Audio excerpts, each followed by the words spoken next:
वकला कन्वेंशन ने आईनी अदालत का क़याम और दीगर आईनी तरमीम यकसर मुस्तरद कर दी। जस्टिस मंसूर अली शाह की चीफ जस्टिस तैनाती का नोटिफिकेशन जारी करने का मुतालबा। तरमीम मुल्क के लिए नुकसानदेह करार। रजिस्ट्रार सुप्रीम कोर्ट ने मुजव्वज़ा आईनी तरमीम के खिलाफ दरख्वास्तों पर एतराज़ात उठा दिए। मुक़न्नना का इख्तियार कानून बनने से पहले महदूद नहीं किया जा सकता। दरख्वास्त मफरूज़ों पर मबनी सवालात पर मुश्तमिल करार।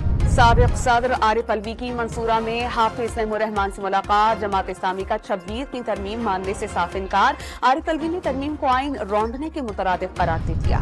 स्पीकर कौमी असम्बली ने तरमीम शुदा इलेक्शन एक्ट के तहत मखसूस नशस्तें अलॉट करने का मुतालबा कर दिया। किसी जमात में शामिल होने वाला आजाद रुकन अब पार्टी तब्दील नहीं कर सकता। इलेक्शन कमीशन को खत इरसाल। शहबाज शरीफ से नायब रूसी वजीर आजम की मुलाकात। वफूद की सतह पर मुख्तलिफ शोबों में ताउन बढ़ाने की मुफाहमती याददाश्त पर दस्तखत। सिक्योरिटी ताउन मजीद बढ़ाने पर गौर।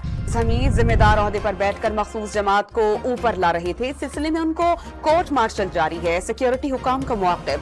दहशत गर्दी के खिलाफ जंग हर सूरत जीतने के आज़म का इजहार। हुकूमती रहनुमा अमीर मकाम ने PTI पर मुल्क मुखालिफ एजेंडे के तहत काम करने का इल्जाम लगा दिया।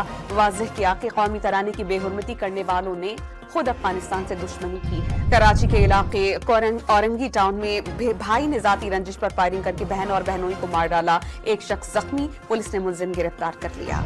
कोयटा में पोलियो का एक और केस सामने आ गया। कादिराबाद का रिहायशी 2 साला बच्चा पोलियो वायरस से मुतासिर हुआ। बलूचिस्तान में रमा साल पोलियो केसेस की तादाद 13 हो गई। और पाकिस्तान स्टॉक एक्सचेंज में जबरदस्त तेजी का रुझान। 1000 पॉइंट्स के इजाफे से 100 इंडेक्स 81,400 से ऊपर बंद हुआ।